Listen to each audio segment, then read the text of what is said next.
नमस्कार। UPSC exam की सबसे बड़ी बात क्या है? नेगेटिव मार्किंग है ही नहीं। मतलब 160 के 160 सवाल अटेम्प्ट करने ही हैं। अब जब सारे सवाल करने हैं तो स्मार्ट गेसिंग, जिसे हम तुक्का कहते हैं, वो एक स्किल बन जाता है। आज हम इसी कला को साइंस में बदलने वाले हैं। तो चलिए देखते हैं कि आज हमारा पूरा रोड मैप क्या है। सबसे पहले समझेंगे कि ये तुक्का आखिर है क्या और किसके काम का है।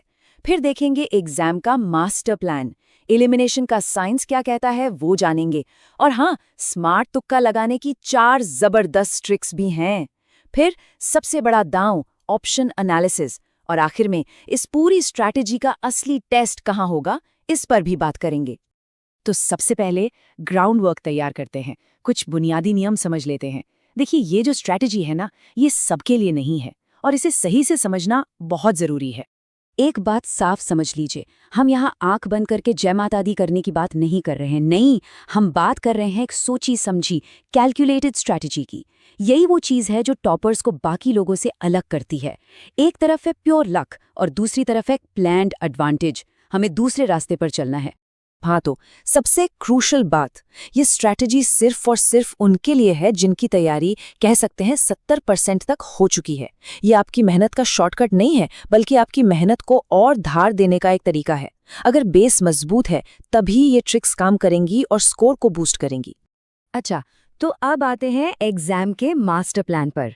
देखते हैं कि ये पूरी स्ट्रैटेजी आपके एग्जाम डे अप्रोच में कहाँ और कैसे फिट होगी। पूरे 160 सवालों के पेपर को हमें 3 राउंड्स में बांटना है। पहला राउंड, जिसे हम कहेंगे श्योर शॉट राउंड, इसके लिए निकालिए 60 मिनट।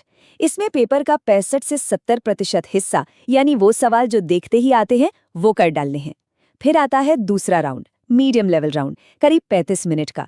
इसमें वो 10% सवाल है जिनमें थोड़ा दिमाग लगाना पड़ेगा। और आखिर के 15 मिनट, वो है द तुक्का राउंड। जो 20% सवाल बच गए, उन पर हमारी स्ट्रैटेजी यहीं काम आएगी। अब इससे पहले कि हम वो 4 ट्रिक्स जाने, एक बहुत ही पावरफुल टूल को समझना जरूरी है। मैं इसे कहता हूँ द साइंस ऑफ एलिमिनेशन, मतलब गलत ऑप्शंस को रास्ते से हटाने की कला। जरा सोचिए, एक सवाल है, 4 ऑप्शंस हैं और कुछ भी नहीं पता, तो सही होने का चांस कितना है? सिर्फ 25%। ये तो प्योर लक वाली बात हो गई। लेकिन खेल अब बदलता है। मान लीजिए सिर्फ एक गलत ऑप्शन को आप पहचान गए और उसे हटा दिया। अब आपका चांस सीधा 25 से बढ़कर 33% हो गया। ये एक बहुत बड़ा जंप है। और अगर 2 गलत ऑप्शंस को एलिमिनेट कर दिया, तब तो ये 50-50 का खेल बन गया। अब ये तुक्का नहीं रहा, ये एक कैलकुलेटेड रिस्क है, बिल्कुल एक कॉइन टॉस की तरह, जिसमें जीतने की चांसेस बहुत ज्यादा हैं। चलिए, अब अपने आर्सेनल में वो 4 स्मार्ट ट्रिक्स डालते हैं। ये तब काम आएंगी जब आप एक भी ऑप्शन एलिमिनेट नहीं कर पा रहे। Trick number 1, the longest option. खास तौर पर जनरल स्टडीज और हिंदी जैसे सब्जेक्ट्स में ऑप्शंस की लंबाई पर ध्यान दीजिए। इसके पीछे का लॉजिक क्या है? एग्जामिनर को जो करेक्ट आंसर होता है ना, उसे टेक्निकली सही बनाने के लिए ज्यादा डिटेल्स, ज्यादा इन्फॉर्मेशन डालनी पड़ती है। और इसीलिए रिसर्च ये कहती है कि 90 से 92% केसेस में सबसे लंबा ऑप्शन ही सही जवाब होता है। दूसरी ट्रिक है द सिमिलर ऑप्शंस रूल। कभी कभी 2 ऑप्शंस देखने में या पढ़ने में बिल्कुल एक जैसे लगते हैं। यहीं पे क्लू छिपा है। देखिए, एग्जामिनर जानबूझकर कंफ्यूजन पैदा करने के लिए ऐसे ऑप्शंस बनाता है। ये एक ट्रैप है, लेकिन हमारे लिए एक अपॉर्चुनिटी है। जब भी 2 ऑप्शन एक जैसे दिखें तो बाकी 2 को भूल जाइए। 99% चांस है कि जवाब उन्हीं दोनों में से कोई एक है। आपका काम आधा हो गया। Trick number 3, high probability keywords. कभी कभी ऑप्शंस में ही कुछ ऐसे शब्द होते हैं जो जवाब की तरफ इशारा करते हैं। जब बिल्कुल कोई आइडिया ना हो तो उपर्युक्त सभी या ऑल ऑफ द अबव जैसे ऑप्शंस पर दाव लगाया जा सकता है, या फिर ऑलवेज, नेवर, ऑल, कंप्लीटली जैसे एक्सट्रीम वर्ड्स। स्टैटिस्टिक्स बताते हैं कि 80 से 90% चांस है कि ऑप्शन सही होंगे। और चौथी ट्रिक, ये है दी अप्रॉक्सीमेशन मेथड। ये खासकर मैथ्स और रीजनिंग के लिए है, जहां आप कैलकुलेशन के आखिरी स्टेप में अटक गए हैं। मान लीजिए आपने सवाल सॉल्व किया और आपका आंसर आया कुछ 42.1। अब ऑप्शंस देखिए, 60, 40, 50, 70। ज्यादा सोचना नहीं है, जो सबसे नजदीकी ऑप्शन है यानी 40, बस उसे मार्क कर दीजिए।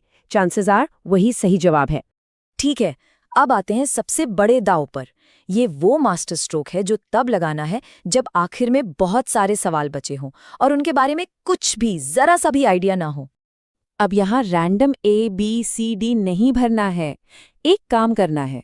अपनी OMR शीट पर एक नज़र दौड़ाइए और गिनिए कि आपने A, B, C और D कितनी बार मार्क किया है। आमतौर पर एक बैलेंस्ड पेपर में हर ऑप्शन लगभग 25% बार आता है। तो जिस ऑप्शन को आपने सबसे कम बार यूज़ किया है, जैसे यहाँ C सिर्फ 19 बार है, तो बस बचे हुए सारे सवालों में C भर दीजिए। ये रैंडम गैसिंग से कहीं ज़्यादा इफेक्टिव है। देखिए, इन टेक्निक्स को जानना एक बात है, लेकिन इनमें मास्टरी हासिल करना बिल्कुल दूसरी। और यही चीज असली डिफरेंस पैदा करेगी। इस पूरी स्ट्रैटेजी का असली टेस्ट अब शुरू होता है आपके प्रैक्टिस सेशंस में। कम से कम मैं कहूंगा 15 से 20 मॉक टेस्ट्स में इन सारी स्ट्रैटेजीज को अप्लाई कीजिए।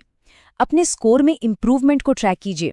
एक बात याद रखिए, रियल एग्जाम का दिन एक्सपेरिमेंट करने के लिए नहीं होता। प्रैक्टिस में पसीना बहाएंगे तभी एग्जाम में स्कोर चमकेगा। तो प्लान आपके सामने है, टूल्स आपके हाथ में हैं। अब सवाल बस एक है कि इस नॉलेज को अपनी टॉपर स्ट्रैटेजी में कैसे बदला जाए।